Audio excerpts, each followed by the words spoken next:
प्रणाम। अश्विनी जी दिल्ली वाले आप सभी का स्वागत करते हैं कृष्णेंद्र कथा। आज ताऊ अकूतनाथ के दरबार से हो रही है, क्रॉसिंग रिपब्लिक गाजियाबाद में।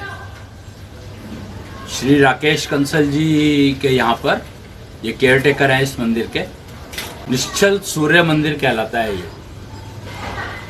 तो आज का दिन हमने यहाँ पर कथा आज यहाँ पर करी गई का चयन किया गया इस स्थान का, क्योंकि अभी कुछ ऐसी वो हो गई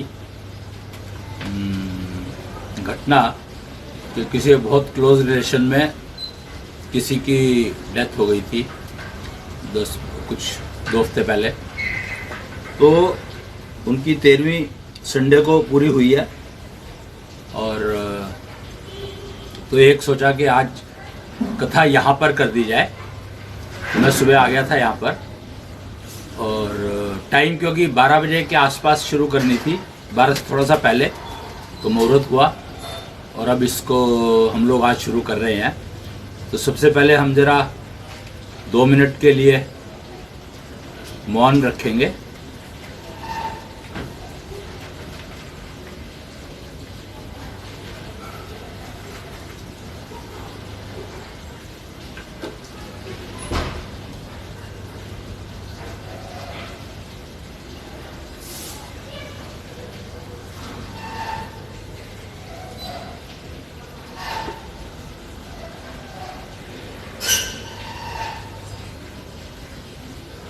जी, तो दिवंगत आत्मा को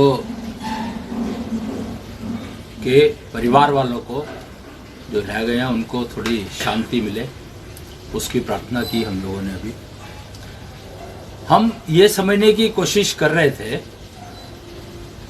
कि इंसान का जन्म से पहले और मृत्यु के बाद क्या रहता है, वो मतलब उसको समझने की कोशिश कर रहे थे हम लोग कि इंसान का जन्म से पहले और मृत्यु के बाद का थोड़ा विचार करने की कोशिश की गई। पहले भी करी जाती है, बहुत बार करी गई है, समझने की कोशिश करते हैं हम लोग। तो उसके लिए हमें जो है ना, हम कहाँ चले गए, हमें जब पता लगा कि जन्म के बाद और जन्म से मतलब यहाँ पर पहले सबसे हमने ये समझने की कोशिश की कि जन्म से पहले क्या, वो जन्म कहते किसको है, जन्म का समय कौन सा होता है और जन्म देता कौन है। तो ये बहुत सारे सवाल उठ के आ गए कि हमने जो हमारा वो था शोध का विषय था, जो वो था जन्म से पहले और मृत्यु के बाद। अब यहां पर डिस्कशन ये शुरू हुआ कि चलो मृत्यु के बाद में सोचेंगे, पहले जन्म से पहले का समझा जाए, क्योंकि वो तो जन्म से पहले की तो बहुत सारी चीजें दिखाई दे रही हैं, समझ में आ रही हैं, सुन रहे हैं हम लोग, देख रहे हैं। तो उसको समझने की कोशिश शुरू की हम लोगों ने। तो उसमें 2 चीजें निकल कर आई प्राइमरीली। एक, गर्भकाल क्या होता है, कि गर्भकाल क्या होता है और जन्म क्या होता है और डिलीवरी क्या होती है। तो इतनी सारी डायमेंशन आ गई कि पहले तो बच्चा गर्भ में आता है, तो वो गर्भ में आता कैसे है, फिर वो गर्भ में रहता है कितने टाइम।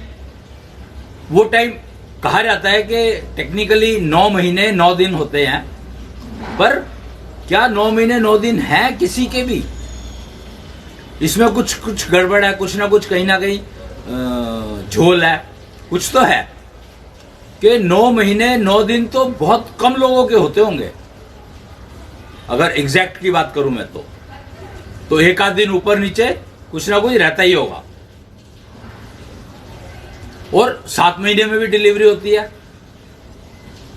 फिर गर्भपात हो जाता है, मिसकैरेज।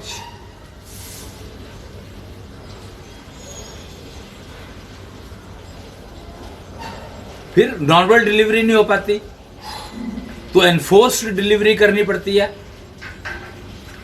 और जब से एनफोर्स्ड डिलीवरी का हुआ तो लोगों ने टाइम बदल दिया, जन्म का टाइम बदलने लग गए। ये इस टाइम पर कर दो, मुहूर्त निकलवाया हमने पंडित जी से, तो इस टाइम पर डिलीवरी होनी चाहिए। लोग अपने आप से फिक्स करने लग गए।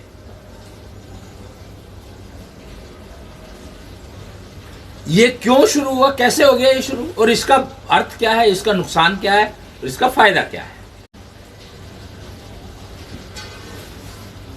तो समझ में आया कि हमने जन्म जो समझा था वो जन्म ही गलत समझा हुआ है। जन्म तो तब हो जाता है जब आप गर्भ में आ जाते हो। जब बच्चा गर्भ में आ जाता है तो जन्म उसको कहा जाता है।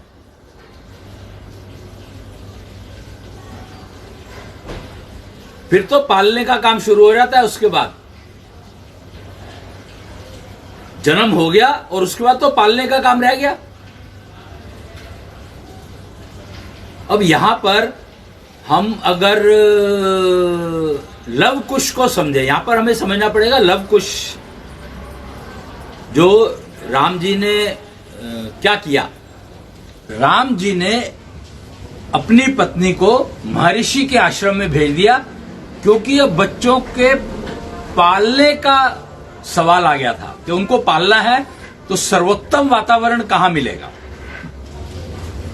राजमहल में नहीं मिल सकता, ये बताया, यही समझाया राम जी ने कि सर्वोत्तम वातावरण में अगर बच्चों को पालना है तो वो राजमहल में नहीं मिल सकता, कभी भी नहीं मिल सकता, किसी भी हालत में नहीं मिल सकता। और उन्होंने अपनी पत्नी का त्याग नहीं करा था, उन्होंने अपनी पत्नी को उन बच्चों को पालने के लिए गर्भ में थे जो महर्षि के आश्रम में भेजा कि आश्रम का वातावरण मोस्ट सुटेबल माना गया है।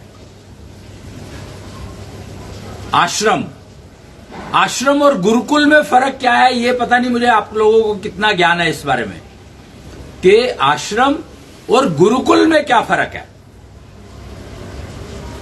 तो राम जी ने उनको अपनी पत्नी सीता को गुरुकुल में नहीं भेजा था, आश्रम में भेजा था। आश्रम का अर्थ क्या है? आओ और श्रम करना सीखो। अब सीता जी तो राजमहल में रही है शुरू से, राजा जनक की पुत्री थी, तो राजकुमारियों की तरह से रही, और फिर विवाह हो गया तो फिर राजमहल। तो श्रम करना सीखने का मतलब क्या हुआ? और खासकर जब वो राम जी के साथ थी, यानी वनवास हुआ 14 साल का, तो क्या वहां पर उन्होंने श्रम नहीं किया होगा? मतलब इमेजिन कि 14 साल का वनवास राम जी ने लिया और सीता जी साथ गई उनके, तो क्या वहां पर श्रम नहीं किया होगा उन्होंने? ऐसा हो सकता है?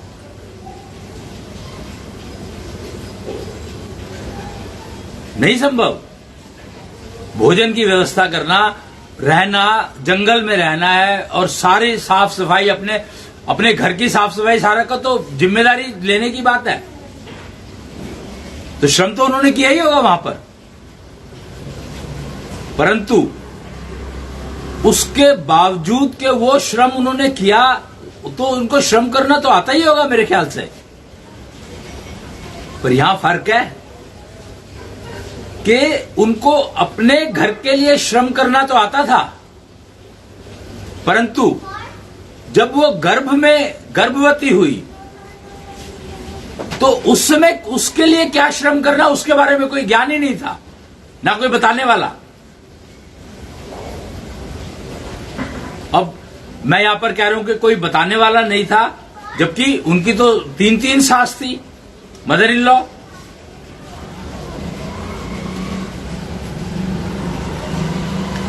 फिर भी राम जी ने सीता जी को महर्षि के आश्रम में भेजा, तो कुछ ना कुछ कारण तो रहा होगा। और क्योंकि वो थोड़ा कुछ कम्युनिकेशन गैप रहा पीछे समझने में, तो धोबी के कहने पर पत्नी का त्याग कर दिया। ये भाषा कहनी शुरू कर दी लोगों ने, तो धोबी को और बदनाम किया। निष्ठा चक्र को ये फिर से डिस्कनेक्ट हो गया था, तो ये कनेक्शन का आना जाना चलता रहेगा, थोड़ा ध्यान रख लीजिएगा। तो उन्होंने, राम जी को पता था, क्योंकि राम जी निष्ठा चक्र की बात कर रहे हैं, निष्ठा चक्र का ज्ञान दिया उन्होंने। और निष्ठा चक्र जो गर्भ में बच्चे हैं उनका जागृत हो, कम से कम गर्भ में ही जागृत हो जाए वो, तो नारी शक्ति उनके अंदर बनी रहे, जिसका के उपयोग बाद में हुआ।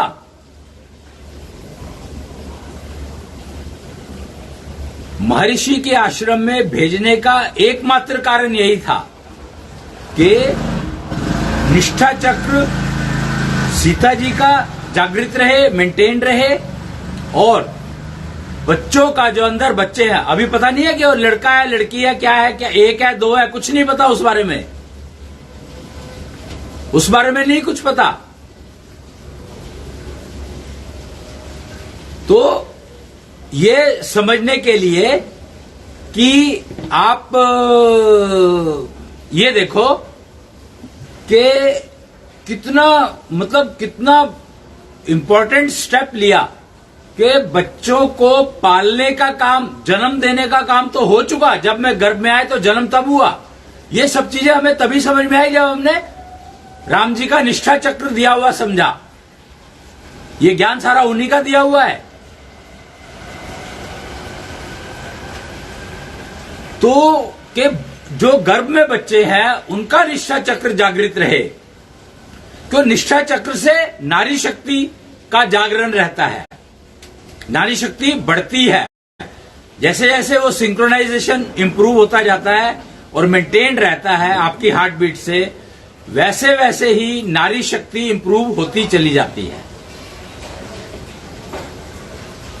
वो नारी शक्ति आधार है आपके सेल्फ कॉन्फिडेंस का, आत्मबल का, आत्म शक्ति का।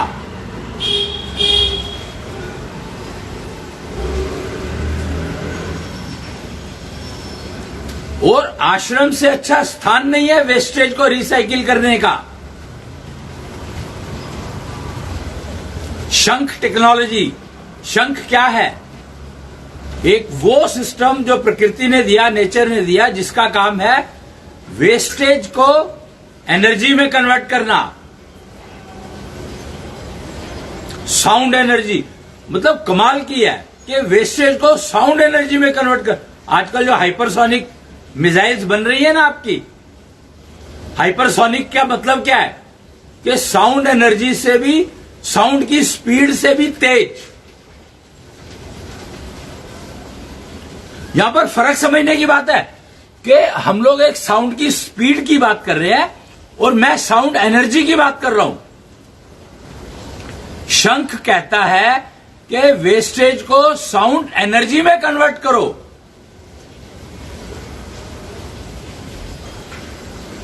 ना कि आप एक सिस्टम को साउंड की एनर्जी से तेज चलाने की वो सिस्टम बनाओ। फर्क है दोनों में,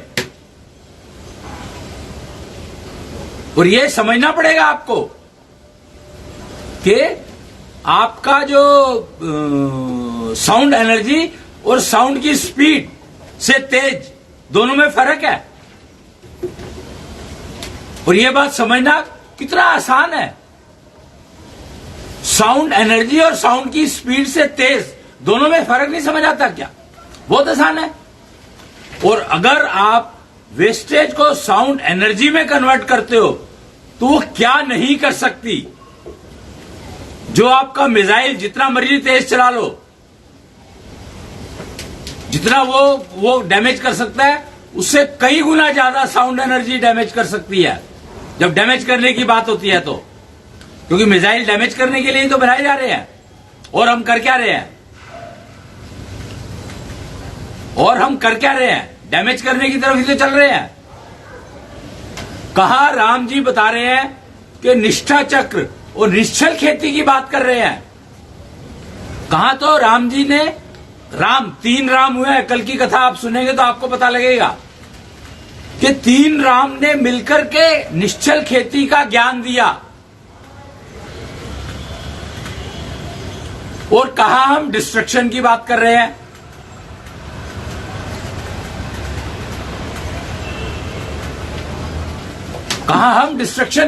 रहे हैं। तो डिस्ट्रक्शन में आपको क्या मिलेगा?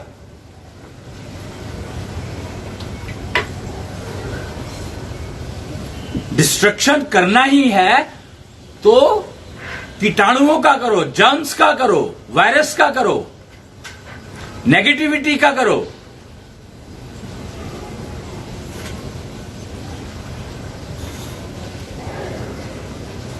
वो एक हनुमान चालीसा के बारे में कहा जाता है। हनुमान जी की चालीसा है जो बनाई है, किसी ने बनाई होगी, कि भूत पिशाच निकट नहीं आवे।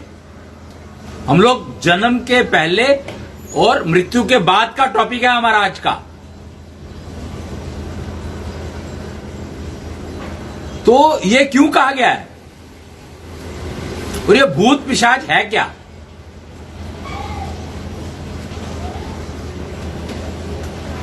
तो ये समझो आपके 84 लाख योनियां बताई गई हैं। 84 लाख योनियां बताई गई हैं। योनियां यानी शरीर। 84 लाख तरह के शरीर संभव हैं। उसमें मनुष्य योनि 2 है।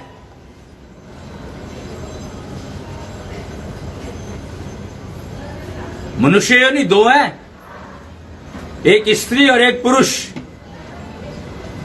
नॉर्मली ये कह दिया जाता है, वो कंफ्यूजन इसीलिए स्टार्ट हुआ कि ये कह दिया जाता है कि मनुष्य योनि तो एक है और जेंडर 2 हो गए।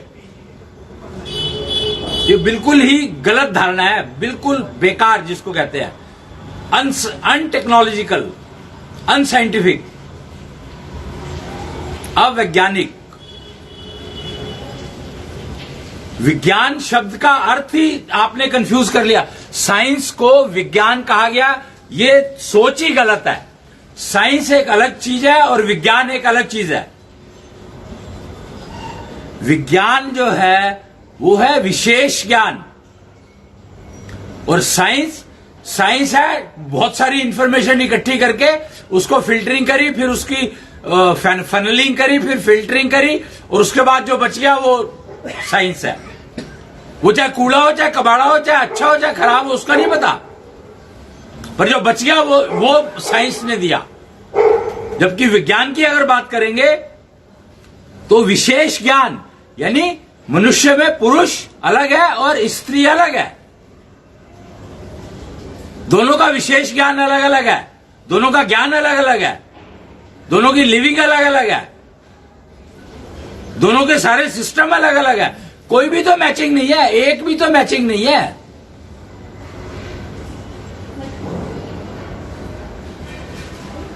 और ये एक ही वो जेंडर इक्वेलिटी जिसको कहते हैं, जेंडर इक्वेलिटी के नाम पे महिलाओं को वो किया जा रहा है, मिसगाइड किया जा रहा है।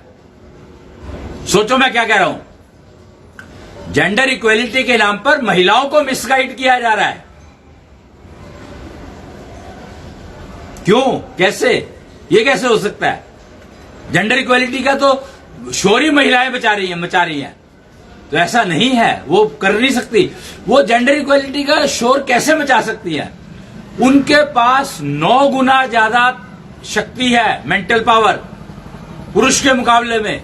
तो वो जेंडर इक्वेलिटी की बात कैसे कर सकती है? क्या इतना कंफ्यूजन फैला हुआ है उनमें?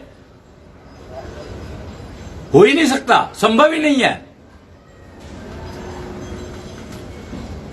पुरुष के कंपैरिजन में 9 टाइम्स हायर ऐशोनिधि होती है उनमें बाय बर्थ। अब यहां पर बाय बर्थ का मतलब जन्म से नहीं है, डिलीवरी से है। बर्थ मीन्स डिलीवरी और जन्म मीन्स कंसीवमेंट।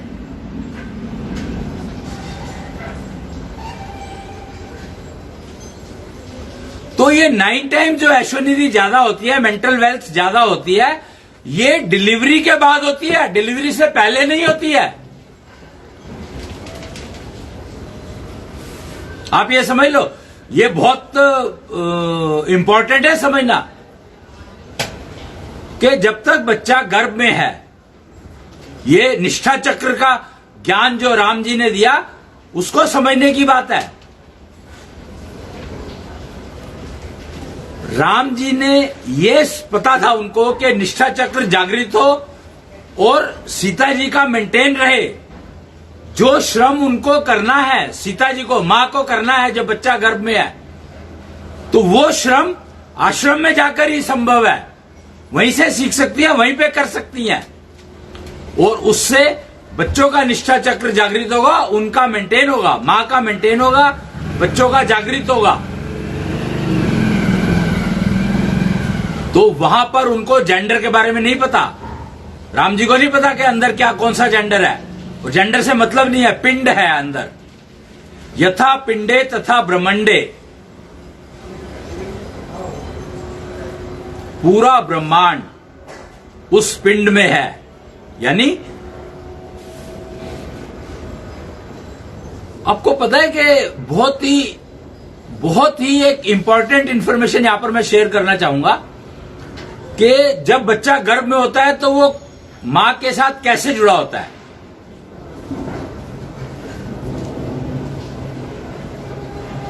क्या आपको इस बात की जानकारी है? होगी ही, ऐसा हो ही नहीं सकता ना हो। वो कॉर्ड, क्या कहते हैं उसको, क्या कहते हैं? नाल। नहीं, अंग्रेजी में कॉर्ड कहते हैं, कोई उसको क्या कहते हैं पता नहीं मेरे को, देख लेना। बेसिकली जुड़ा होता है बच्चा गर्भ में, जो है वो जुड़ा होता है मां से। कैसे और कहां से जुड़ा होता है, और वो बता क्या रहा है? अम्बिलिकल कॉर्ड कहते हैं उसको, किसी ने लिखा है यहां पर। तो वो नाभि से जुड़ा होता है, बच्चे की नाभि मां की नाभि से जुड़ी होती है, और उसके अंदर 3 वो होते हैं, 3 नाड़ियां होती हैं उसमें।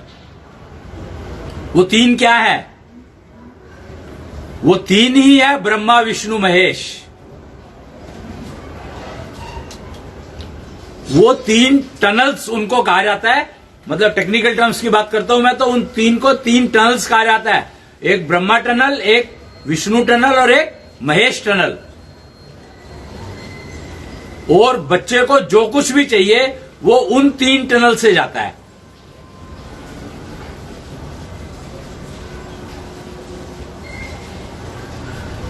और नाभि से जुड़ा है।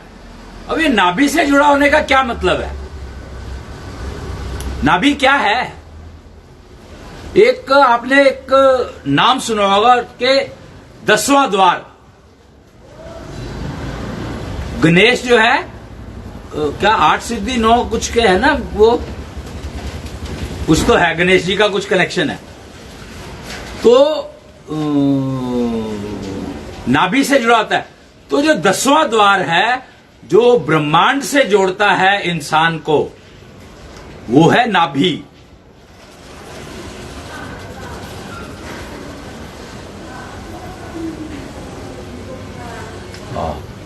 अष्ट सिद्धि 9 निधि के दाता है गणेश।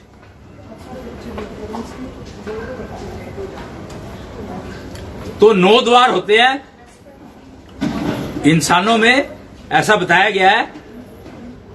और 10वां द्वार जो है वो ब्रह्मांड से जोड़ता है आपको।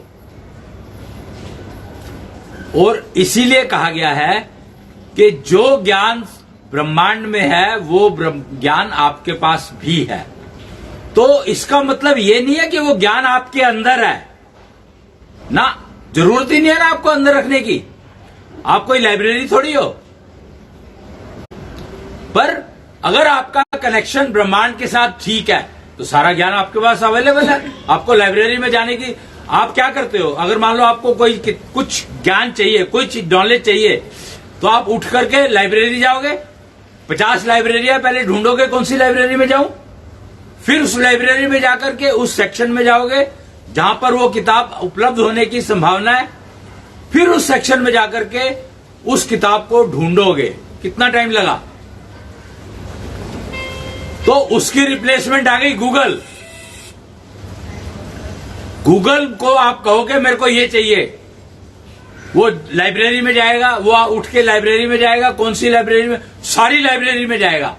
फिर सारी लाइब्रेरी में जाकर के वो उस सेक्शन में जाएगा, फिर उस सेक्शन में जाकर के उस किताब के ऊपर जाएगा और आपको लाके दे देगा। अगर बाई चांस आपने जो लिखा है वो एग्जैक्टली मैच नहीं है अवेलेबल, तो वो आपको उस सेक्शन की सारी किताबों का नाम दे देगा। वो आती है ना चॉइस, जब आप गूगल में डालते हो तो आपके पास ऑप्शन आती है 50, 100, 500। तो उन 500 में से आपको कौन सी चाहिए अपने आप खोज लो। गूगल नहीं खोज के देगा, वहां पर आपको ही खोजनी पड़ेगी। तो 500 किताबें पढ़ो आप बैठ करके। इतनी सी नॉलेज के लिए जिंदगी निकाल दी आपने, पूरी की पूरी लाइफ ही स्पेंड कर दी, और फिर भी मिली नहीं, वो ज्ञान मिला नहीं। अगर आपने सनातन कल्चर की टेक्नोलॉजीज को यूज किया होता तो आपको यहां बैठे बैठे ही वो ज्ञान ऐसे मिल जाता, चुटकी में मिल जाता। कैसे?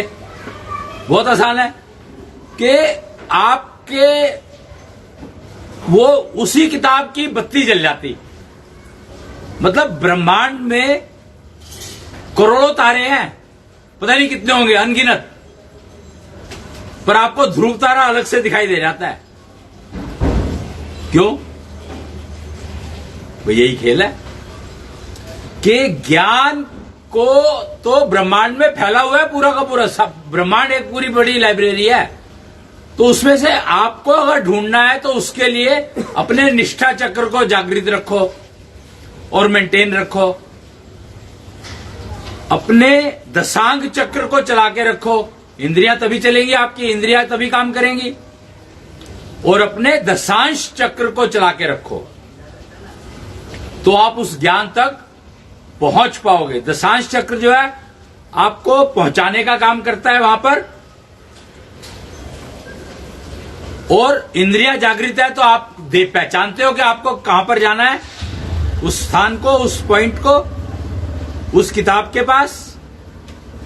और निष्ठा चक्र जो है वो शक्ति देता है आपको, नारी शक्ति देता है, जिससे कि आप ठीक से अपने गंतव्य, अपने स्थान पर पहुंच पाओ। तो इतना सही तो काम करना है। और ये सारे चक्र, तीनों चक्र आपके पास है, अपने पर्सनल। आपका एक ही काम है कि उनको जागृत रखो, मेंटेन रखो। और जागृत होते हैं, वो जागृत तो होते ही हैं, परंतु प्रॉब्लम कहां है? प्रॉब्लम है कि हमारा निष्ठा चक्र जो है वो ठीक से नहीं चलता, वो बीमार है, वो रोगी है। तो वो आपकी शक्ति को खींचता है बजाय शक्ति देने के। उसका काम है आपको शक्ति देना, और उस शक्ति को ही नारी शक्ति कहा गया है।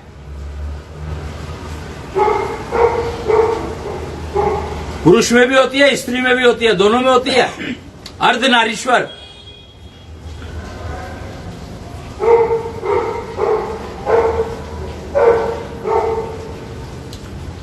तो उसको अगर वो बीमार है तो आपकी शक्ति को खींचेगा, कम करेगा, और अगर वो ठीक चल रहा है तो वो आपको शक्ति देगा, आपकी नारी शक्ति को जागृत रखेगा और बढ़ाता रहेगा लगातार।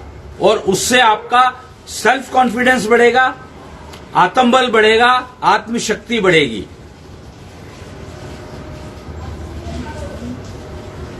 और कॉमन सेंस इंप्रूव होगी, जिसकी के सबसे ज्यादा जरूरत होती है।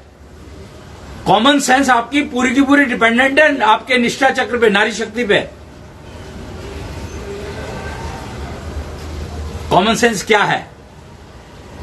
कॉमन सेंस ही है वो शिव ज्योति, जिसको कहा गया है कि इस समय में मुझे ये प्रॉब्लम आ रही है तो इसका सॉल्यूशन अभी चाहिए, तुरंत। तो आपके दिमाग की बत्ती जलनी चाहिए। कॉमन सेंस का मतलब है दिमाग की बत्ती जलना।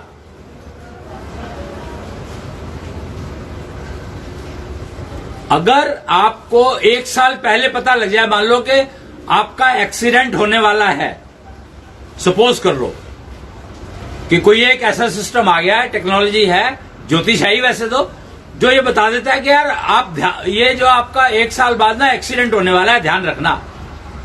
वो कहते हैं ना कि मरने की तारीख बता दो तो आदमी उससे पहले ही मर जाएगा। मतलब नॉलेज होने से आदमी मर जाता है, ये तो बात बड़ी अजीब सी नहीं हो गई?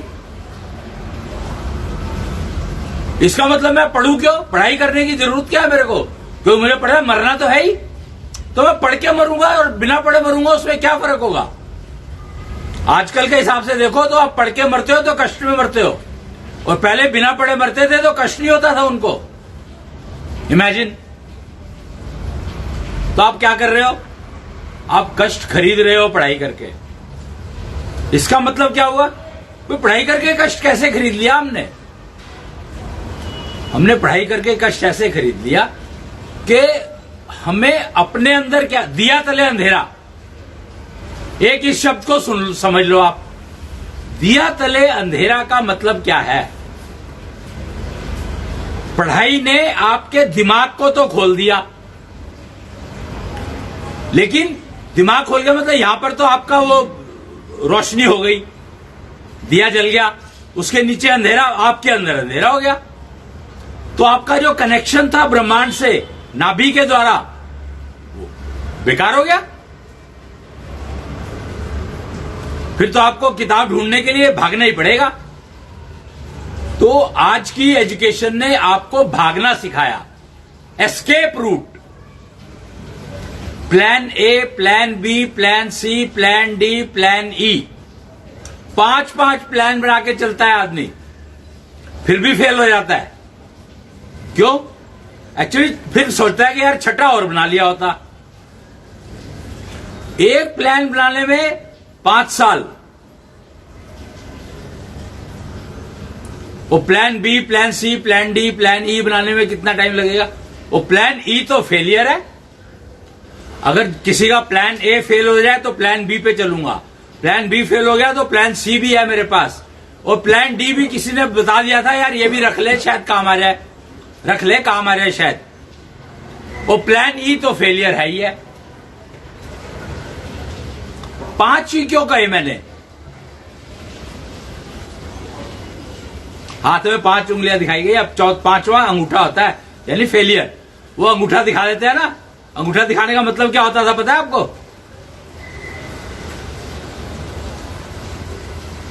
गई भैंस पानी में, यानी फेल।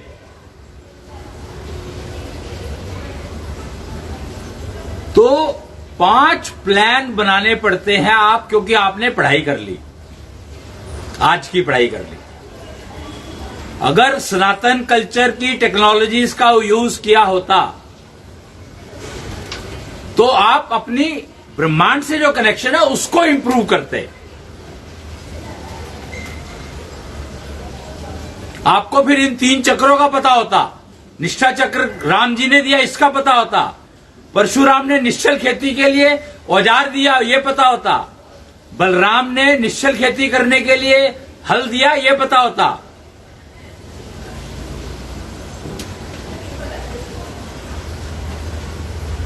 वो 3 चक्र है आपके पास, और 3 राम हुए, तीनों दिए उन्होंने निश्चल खेती करने को।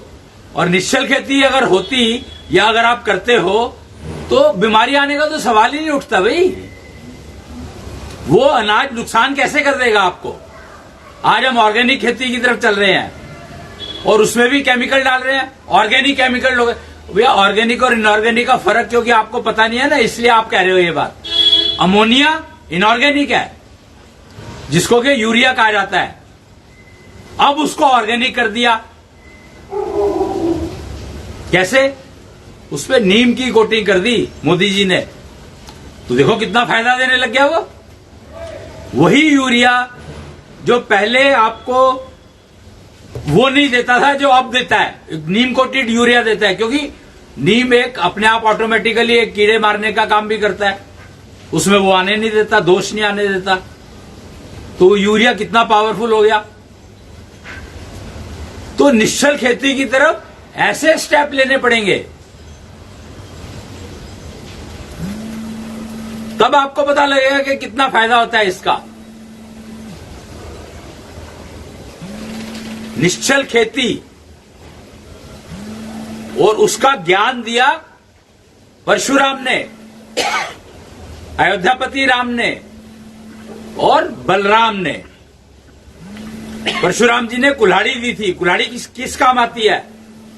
काटने के। तो फसल को काटना है कुल्हाड़ी से।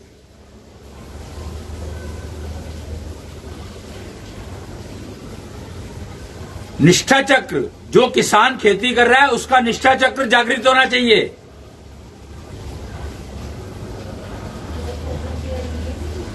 और वो स्त्री जो किसान के लिए खाना बना रही है उसका निष्ठा चक्र जागृत होना चाहिए। भोजन, और हल दिया बलराम ने बीज डालने के लिए।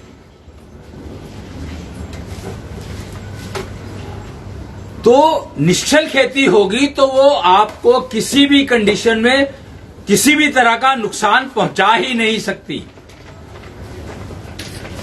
और 10 अक्टूबर और कुछ तो डेट है, 10/10/19 है शायद, 2019 से निश्चल खेती का अभियान शुरू हुआ था।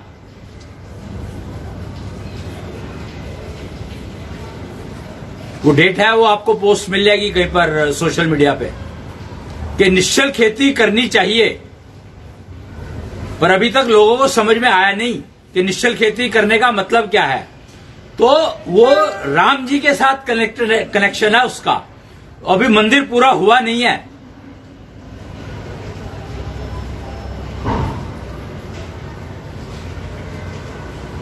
तो आप जैसे ही राम मंदिर पूरा हो जाएगा तो निष्ठा चक्र का उपयोग आपको समझ में आने लग जाएगा। और निष्ठा चक्र के उपयोग का सारा सिस्टम ऑलरेडी राम जी ने अवेलेबल करवा दिया है, उपलब्ध है। विष्णु ने करवाया, एक्चुअली महाविष्णु ने।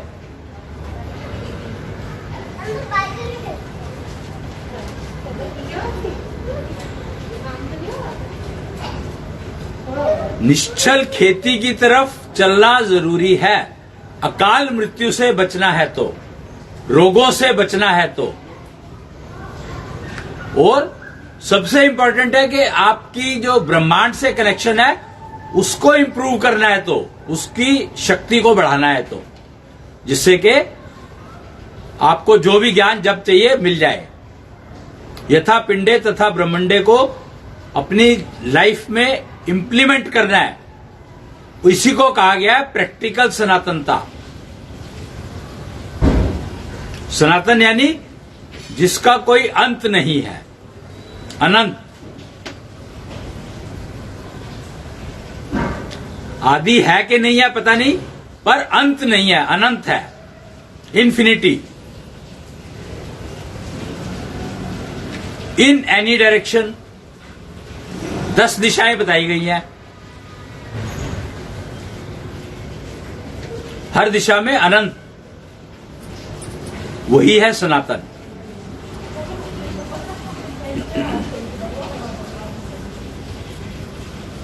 तो जब हमारा यह कंफ्यूजन दूर हुआ कि जन्म और बर्थ यानी डिलीवरी, उसके जो बीच का जो गैप है वो क्या है, और समझ लो कि जैसे वो गैप का कुछ पीरियड है और ऐसे ही मरने के बाद कुछ गैप है, उसके बाद क्या।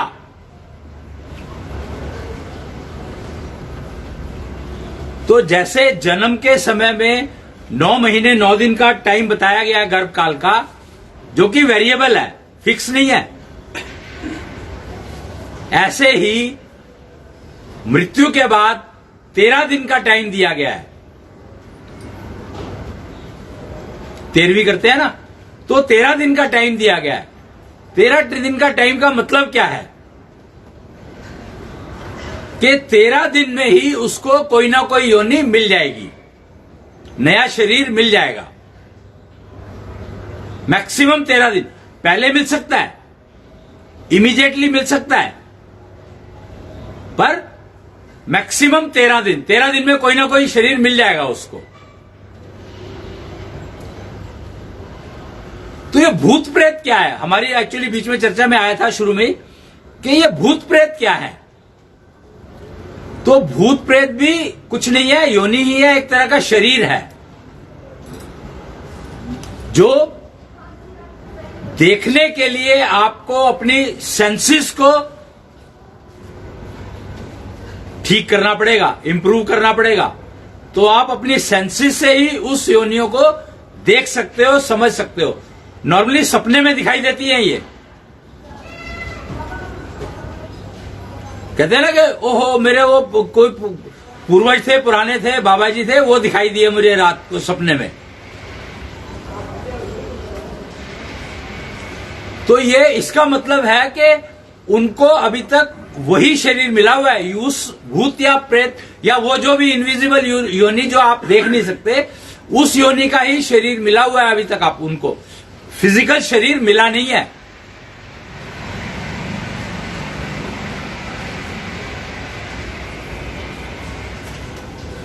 मोटा मोटा आप ये इससे हिसाब लगा सकते हो कि 84 लाख योनियों का मतलब क्या है, वो यही है।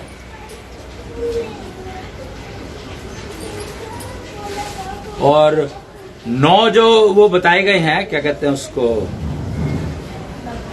कहते हैं ना कि कुछ जो मरते हैं तो तारा बन जाते हैं, कुछ लोग ये भी कहते हैं कि मर जाते हैं तो तारा बन जाते हैं। तो एक्चुअली तारा बनने का मतलब यही है कि उनको वो योनि मिल गई और वो वहां पर रहेंगे जब तक के उनको भौतिक शरीर यानी मनुष्य शरीर मिलने का टाइम नहीं आएगा। इतने टाइम तक उनको वहां पे अटका रहना पड़ेगा, फंसा रहना पड़ेगा।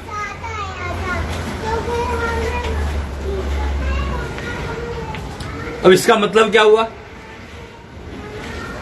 वो कहते हैं कि देवता भी तरसते हैं इस बात को कि मनुष्य शरीर मिल जाए। तो ये बात क्यों कही गई है? ये बात इसीलिए कही गई है कि हर कोई मुक्ति चाहता है। मुक्ति का मतलब क्या है?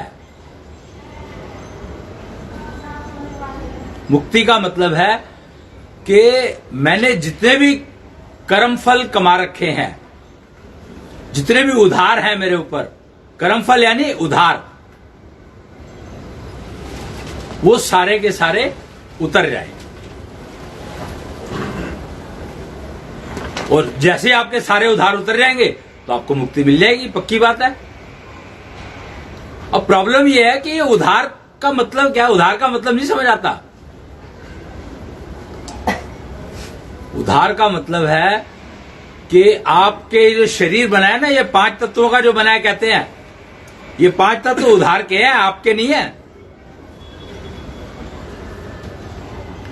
आपका तो सिर्फ मानसिक शरीर है, मन आपका है, बाकी कुछ नहीं है आपका।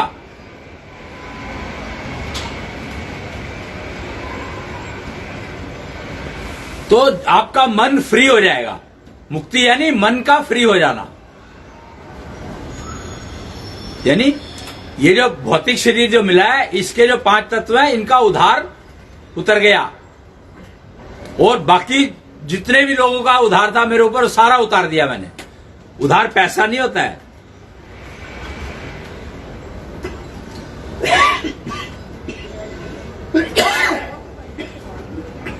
पैसा तो होता ही होता है, मतलब एक पार्ट वो भी है। उधार, उधार का मतलब उधार है, आप समझ लो इसको।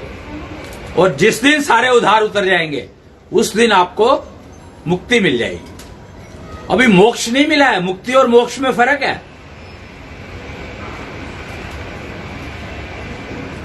पहला स्टेप है मुक्ति।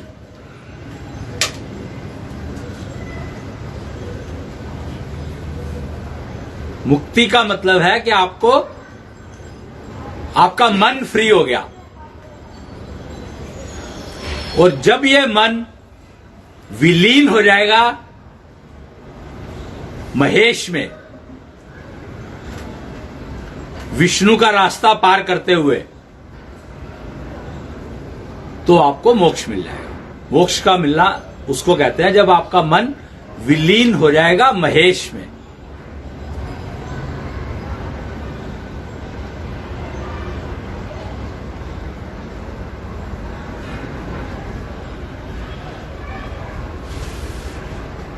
तो जन्म से पहले पता लग गया, जन्म यानी यहां पे जन्म की बात नहीं हो रही है, यहां पर डिलीवरी की बात हो रही है। डिलीवरी से पहले जन्म नहीं माना जाता, क्योंकि अगर वो मिसकैरेज हो गया या अंदर किसी वजह से मृत्यु हो गई, बालक अंदर जो भी था, कुछ भी कारण हो सकता है। कोई अश्वत्थामा मिल गया जिसने मार दिया, भ्रूण हत्या जिसको कहते हैं। अश्वत्थामा ने भ्रूण हत्या तो की थी।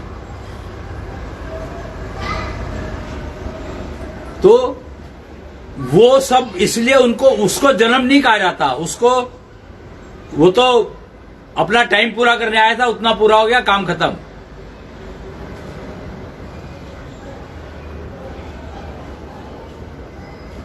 जन्म यानी डिलीवरी, और कंसीवमेंट यानी जन्म। एक्चुअली तो मतलब एक कंफ्यूजिंग से वर्ड है, क्योंकि अंग्रेजी और हिंदी में बात करते हैं ना, तो दोनों भाषाएं यूज हो जाती है। मजबूरी है, क्या करे, कोई डिफाइन है ही नहीं। तो दो पॉइंट है, एक कंसीव करना और एक डिलीवर होना। ऐसे ही मृत्यु होना और नया शरीर मिलना, दोनों की टाइम ड्यूरेशन फिक्स है। प्रकृति की ओर से फिक्स है ये, या क्रिएटर की ओर से फिक्स है, जिसने भी किया। हम तो प्रकृति कहते हैं, हमें तो ये कहते हैं ये प्रकृति, लॉ ऑफ नेचर है, प्रकृति के बनाए हुए नियम है ये, और हमें तो मानने ही पड़ेंगे। मतलब हम ना भी मानने तो क्या फर्क पड़ जाएगा, कष्ट तो हमें ही होगा ना। वो कहते हैं प्रकृति के साथ चलो तो आपको कष्ट नहीं होंगे। पर प्रकृति के साथ चलने को मना कौन कर रहा है भाई? मेरे को एक बात ये समझ नहीं आती कि आपको प्रकृति के साथ चलने को मना कौन कर रहा है। तो सबसे पहले पता है क्या जवाब आया? टीनेजर कम्युनिटी क्या कहती है? कहते हैं ये एजुकेशन है जो हमें मना करती है, हमें हमारी प्रकृति के साथ चलने को। एजुकेशन कैसे मना करती है? कहते हैं एजुकेशन कहती है पिज्जा खाओ, घर में रोटी दाल बनी हुई है वो नहीं खानी, पिज्जा खाना है। तो ये एजुकेशन नहीं तो सिखाया कि पिज्जा खाना है, दाल रोटी नहीं खानी है। तो बताओ, ये तो बड़ी समस्या हो गई। प्रकृति के साथ चलने को मना कौन कर रहा है? एजुकेशन मना कर रही है। ऐसा हो सकता है क्या? एजुकेशन कहती है कि पिज्जा खाओ। तो यहां पर तर्क क्या आया, किसी ने दिया, ये बच्चों के डिस्कशन की बात हो रही है। वो कहते हैं सारी चीजें 5 तत्वों की बनी है, तो पिज्जा भी तो 5 तत्वों का बना है, उसमें प्रॉब्लम क्या है? दाल रोटी भी 5 तत्वों की बनी है।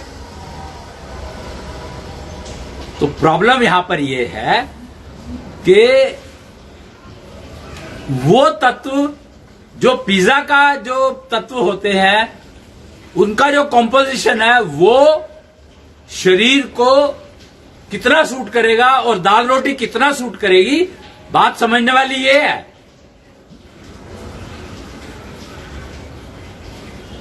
आपको पता होना चाहिए कि फ्राइड आइटमें, फ्राइड वो नुकसान नहीं देती कभी भी। क्यों? क्योंकि उसके अंदर जो भी नेगेटिविटी होती है वो जल जाती है, तेल उसको जला देता है। इसीलिए कहते हैं कि सरसों का तेल यूज करना चाहिए। मस्टर्ड ऑयल में कैपेबिलिटी है ये। बाकी ऑयल में कितनी है मुझे नहीं पता, पर मस्टर्ड ऑयल में डेफिनेटली है।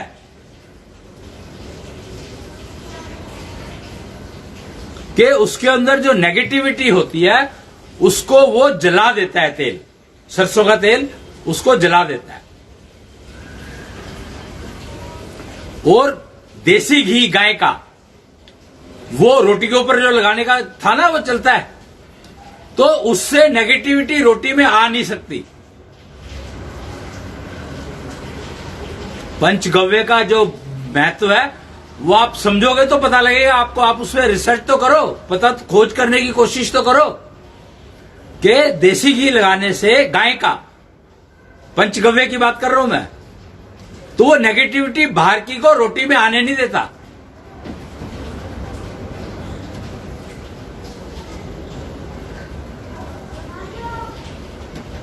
तो फ्राइड का खाने का जो पर्पस था वो यही था कि उसमें नेगेटिविटी अगर है भी तो वो जल जाएगी, तो आपको नुकसान नहीं देगी।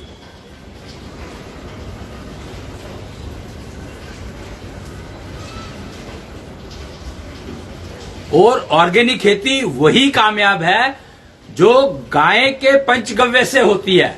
उसके अलावा कोई भी ऑर्गेनिक खेती कहते रहो बेकार है, सब कोई फायदा नहीं है उसका। उससे तो इनऑर्गेनिक खेती ज्यादा बेटर है।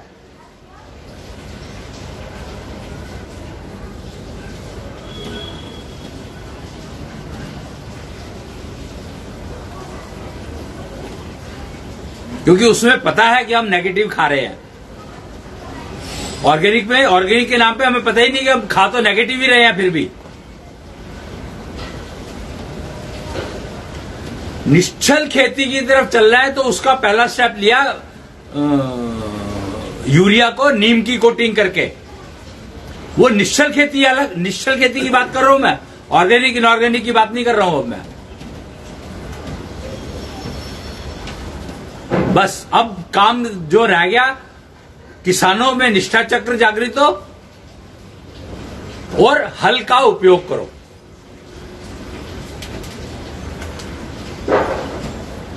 तो आपको डेफिनेट है कि निश्चल खेती शुरू हो जाएगी। खेती काटने के लिए वैसे तो कुल्हाड़ी का यूज करो तो बेस्ट है, पर दराती या कुल्हाड़ी होता है ना, कुछ वो होता था पहले, उससे काटना सर्वोत्तम माना जाता है। पर मैं उस बारे में कुछ कहता नहीं क्योंकि मुझे ज्यादा ज्ञान नहीं है। पर परशुराम जी ने दिया था वो, ये पक्का है। नेगेटिविटी काटने कुल्हाड़ी ही है जो नेगेटिविटी काट सकती है। तो जब खेती में जो फसल काट रहे हो, अगर कुल्हाड़ी से काटते हो तो वो नेगेटिविटी आने नहीं देती है अनाज में।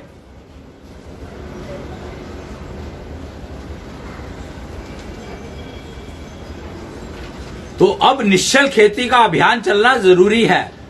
शुरुआत तो हो गई थी इसकी 19 या 20 से, पता नहीं 10 अक्टूबर डेट है, डेट याद है मुझे, यहां कहीं लिखी नहीं हुई है। लिखी हुई है कहीं?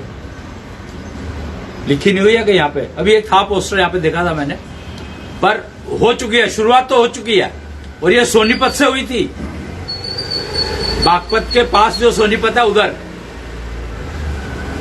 वहां से शुरुआत की गई थी इसकी, डिक्लेयर किया गया था, वहां से इसको अनाउंस किया गया था। पर अभी लोगों को समझ में नहीं आया। समझ में आ गया होगा पता नहीं मेरे को, पर निष्ठा चक्र का ज्ञान उस समय नहीं दिया गया था, वो अब देना शुरू किया गया है।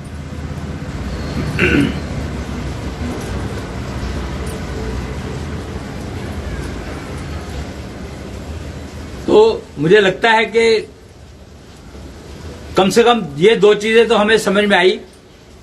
जन्म से पहले यानी डिलीवरी से पहले और मृत्यु के बाद का थोड़ा सा सिस्टम मैंने एक्सप्लेन किया टेक्नोलॉजी के एंगल से। टेक्नोलॉजी क्या कहती है, सनातन कल्चर की टेक्नोलॉजीज क्या कहती है, वो मैंने बताया आपको। बाकी इसके ऊपर चर्चा करनी चाहिए, डिबेट करो, जो ठीक है वो एक्सेप्ट कर लो, उसमें तो कोई प्रॉब्लम है ही नहीं। तो आज की कथा का सत्र यहीं पर समाप्त करेंगे हम लोग। गाए ज्ञानिता गाकर, अगर आप लोग भी गाना चाहें तो गा सकते हैं। इतनी शक्ति हमें दे न माता, मन पे विश्वास कमजोर ना हो।